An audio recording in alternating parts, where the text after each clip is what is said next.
Армысыздар, сіздермен Киномен. Бүгін біз 28 жыл өткеннен кейін атты фильмге шолу жасаймыз. Кішкене бала ауру анасымен індетке шалдыққандарға толы аралға бет алады. Оның мақсаты анасын емдей алатын дәрігерді табу. Арнаға тіркеліп лайк басып комментарий қалдыруды ұмытпаңыз. Ал біз бастаймыз.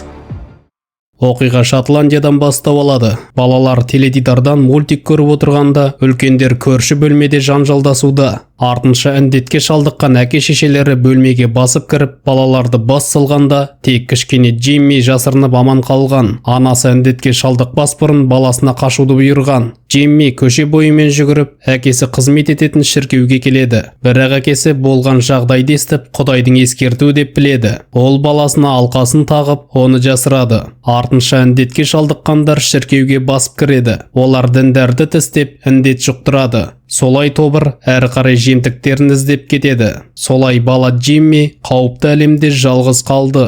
Бұл ес кетірер індет барлық Ұлыбританияға жайылған. Сондықтан Британия аралдарын Европа карантинге жапқан. Мемлекетке індетке шалдыққандар өз-өздерімен қалғандықтан, олар жемтік талғамай, азық ретінде құрт жәндіктерді пайдалануда. Осындай ақыр заман кезінде Британияның кішкене аралы аман қалған. Бұл жерге тек су қайтқанда ғана жол ашылады. Бұл жерде Спайк есімді бала өмір сүреді. Оның анасы Айланың жағдайы мүшкіл. Әйел ашуын тия алмай, есін біртіндеп жоғалтуда. Кішкене аралда дәрігер болмағандықтан, оған ешкім көмектесе алмайды. Спайк болса, әкесі Джиммиге қосылып, үлкен жерге бірінші мәрте аяқ баспақшы. Шалды әйелге қарауға тапсырған әкесі мен ұлы жолға шығады. Қақпа алдында үлкендер оларға ескерту жасайды. Егер олар қайтып келмесе, ешкім оларды іздеуге шықпайды. Қауіпсіздік үшін жергілікті мекеннің тәртібі сондай.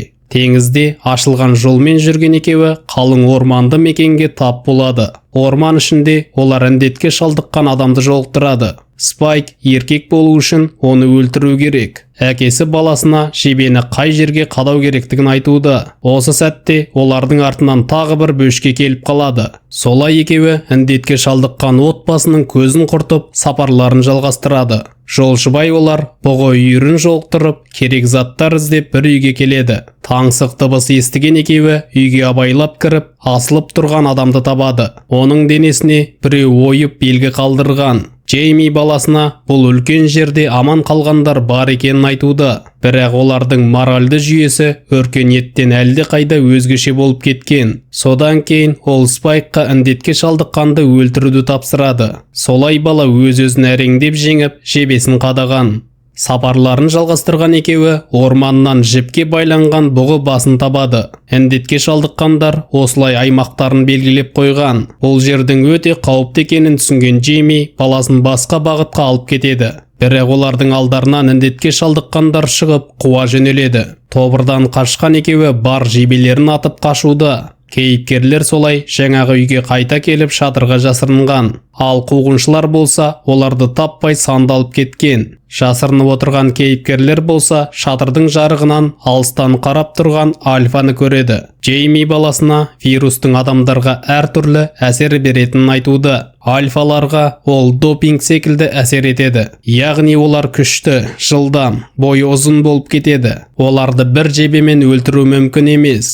Қараңғы батқанда олар теңізден жарықты байқайды. Бұл карантиндік аймақты бақылайтын НАТОның кемесі. Спайк болса қарсы бағыттан оттан шыққан түтінді аңғарған. Әкесі ол жақта кім өмір сүретінін білмейтінін айтуда. Азанға қарай үй маңынан бұғы үйірі шауып өтеді. Олардың тұяқтарының дүбірі ескі үйді қозғалтып қиратуға жақын. Екеуі ескі үйден қашып шығып аралдарына қарай бет алады. Тектеген жерге жеткен екеуі судың көтеріліп қайта түсе бастаған көреді. Бірақ жол торабында әлі де су бар. Кейіпкерлер вирусқа шалдыққан қуғыншыларынан қашып жолдың ортасына жетеді. Күші көп Альфа іздерінен қалмай жылдам келеді. Кейіпкерлер белгі беріп қақпаға қарай жүгіруде. Күзетшілер оларды байқап садақ атуда. Олар нысанаға тигенімен Альфа тоқтайтын емес. Оны тек өртенген үлкен жебе ғана тоқтатады. Солай елді мекендегілер Спайктың еркек болғанын атап өтеді. Джейми баласының батыл әрекет жасағанын айтып мақтан етуде. Кештен кейін бала әкесінің басқа елмен аймаласып тұрғанын байқап қалады. Біртүрлі болып үйіне қайтқан бала атасы Сэм мен анасының жағдайын талқылайды. Шал оған жұмбақ отты Келсон дәрігер жаққанын айтуда. Ол елді мекенде болған жалғыз дәрігер еді.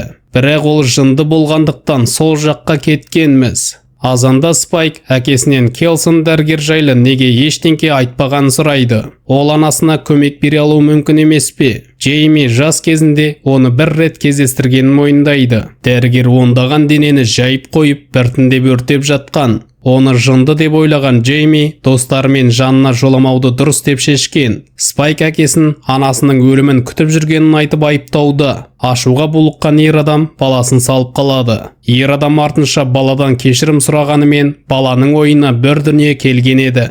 Қақпадағы күзетшілерді алдарқату үшін ол лашықты өртеп, ауру анасы мен дәрігерді іздеп үлкен құрлыққа аттанады. Адамсыз кеңістік Айланың қорқынышын оятуда. Ол күйеуін шақырғысы келеді. Бірақ бала дәрігерге бару керектігін айтуда. Олар солай тоқтаусыз жүріп, қараңғы түскенде ғана тоқтайды. Спайк торауылда тұрып, ұйықтап кетеді. Оның жанына толық мутант еңбектеп жақындап қалғанда, дер кезінде келген Айла мутанттың басына қап кигізіп, басын таспен ұрып жарып тастайды. Ал азанда қалай жасағаны мүлде есінде болмайды. Оқиға карантин теңіз әскері сарбаздарын ауысады. Олар қайықпен жағаға келіп тоқтауға мәжбүр болған. Марпехтер мутанттардан қашып, көп адамдарынан айырылуда. Солай олар тығырыққа тіреліп, су қоймасының есігін іштен жабуға мәжбүр болған. Бірақ оларды бұл жерде Альфа күтіп тұр. Нәтижесінде сарбаздардан тек біреуі ғана тірі қалып қашып кеткен. Спайк пен Айла болса гүл алқабына келіп жетеді. Алдыдан темір ескерткішті байқаған әйел оны бірінші мәрте көрген кезін айтып береді. Бірақ санасы уланғандықтан баласын күйеуі деп ойлайды. Осы сәтте оларға арық мутант келіп қалады. Спайк оны бірден атып түсірген. Оның қаны Айланың бетіне шашыраған. Қан көзге немесе ауызға түспес үшін бала анасының бетін сүртуде. Екеуі солай іздеріне түскен мутанттардан қашып, ескі жанармай бекетіне келеді. Бекеттің ішінде жанармай буы тұнып тұр. Кейіпкерлер бекетке кіріп, мутанттардан қорғануда. Кенет төбеден сарбаз пайда болып, кейіпкерлерге жатуды бұйырып, мутанттарды ата бастайды. Оқ-дәрінің отынан жанармай буы тұтанып, мутанттарды өртеп, Айла мен Спайкты сыртқа шығарып жібереді. Сыртта олар Эрик есімді сарбазбен танысады. Сарбаз бұл жерді білмегендіктен кейіпкерлерге қосылған. Эрик Айланы көтеріп алып, балаға карантин аймағын күзету бөлімінде қызмет еткенін айтып келеді. Індетке шалдыққан аймаққа аяқ басқандықтан ол қайта алмайды. Олар демалуға тоқтағанда Эрик балаға құрбысының суретін көрсетеді. Қыздың шұнтиған ернін көрген бала қыздың аллергиясы бар деп топшалауда. Артынша ұялының қуаты таусылғандықтан сарбаз оны лақтырып жібереді. Олар солай сапарларын жалғастырғанда Айла бөтен дыбыс естіп сол жаққа бет алады. Әйел темір жолға келіп ескі вагон ішіне кіреді. Вагонда Айла аяғы ауыр, індетке шалдыққан әйелді табады. Әйелге жаны ашыған Айла мутантты босандырып алған. Сол сәтте жаңа босанған мутант өзінің мутант екенін есіне түсіріп, Айланы бас салмақ болғанда Эрик оны атып тастайды. Артынша ол сәбиді де атпақ болады. Айла сәбидің сау екенін айтуда. Бірақ сарбазды тек Альфа келіп тоқтатқан. Кейіпкерлер солай вагондармен қашуда. Сүйіктісінің өлі денесін көрген Альфа кейіпкерлерді қуа жөнеледі. Оны тек тақырбас адам келіп тоқтатады. Оның жебесі ұйықтататын дәрігем алынған. Бұл адам дәрігер Келсон болып шығады. Қозғалыссыз қалған Альфадан сарбаздың басын алған дәрігер кейіпкерлерді өзінің тұрағына бастап алып барады. Ол адамдар сүйегінен бағана тұрғызып тастаған. Дәрігер бағандарды өртеген денелердің сүйектерінен құрап жасаған. Ал тұрақтың ортасында бас сүйектерден құралған үйінді тұр. Ол сарбаздың басын осы үйіндіге қосу үшін алған еді. Сүйекті еттен тазартып, коллекциясына қосуға Спайктың қолына береді. Артынша сәбиді тексерген дәрігер оның дені сау екенін анықтап, оған тамақ беру керектігін айтады. Яғни сүт. Оны елді мекенге апару керек. Артынша ол Айланы да тексереді, бірақ нәтижесі көңіл көншітпейді. Әйелде ми ісігі бар. Айла да бұны өзі сезген, бірақ айтуға қорыққан. Солай әйел ұзақ өмір сүрмейтінін және әр күні тозақтай болатын түсініп баласымен қоштасады. Содан кейін Айла дәрігермен орманға кіріп кетеді. Ер адам оған морфийдің үлкен көлемін енгізу керек. Келсон солай Айланың сүйегінде еттен тазартып шымыр еткен. Ал Спайк болса анасының сүйегін үйіндінің қақ төбесіне шығысқа қаратып қояды. Түнде есін жинаған Альфа дәрігердің тұрағына келіп, сәбиін қайтаруға әрекет жасайды. Мақұлық шатырды бұзып, Келсонды ұстап алып, жұлып алмақ болады. Басы істеген Спайк морфиді Альфаға салып, ұйықтатып тастайды. Содан кейін сәбиді көтерген бала аралдағы мекеніне қайтады. Бірақ қақпа алдына сәбиді хатпен қалдырған. Спайк сәбиді анасының құрметіне Айла деп атаған, әрі өзін іздегенін қаламайтынын жазған. Спайк үлкен жерге өзін іздеуге аттанған және тапқан кезде ғана қайта оралмақ. Арада солай 28 күн өткеннен кейін Спайк балық қуырып отырады. Оны мақұлық байқаған. Біреуін атқан бала бас сауғалауда. Бірақ жолды жапқан бөгетке келіп тоқтайды. Бөгеттің басында сары шашты жас жігіт тұр. Ол мерген Спайкты мақтап, қалғандарын жайғастыруға өз көмегін ұсынады.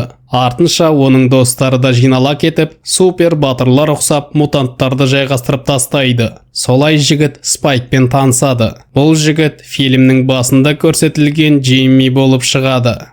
Осылай фильм аяқталады. Арнаға тіркеліп лайк басып комментарий қалдыруды ұмытпаңыз. Және де Telegram арнаға тіркеліңіз. Сіздермен Киномен.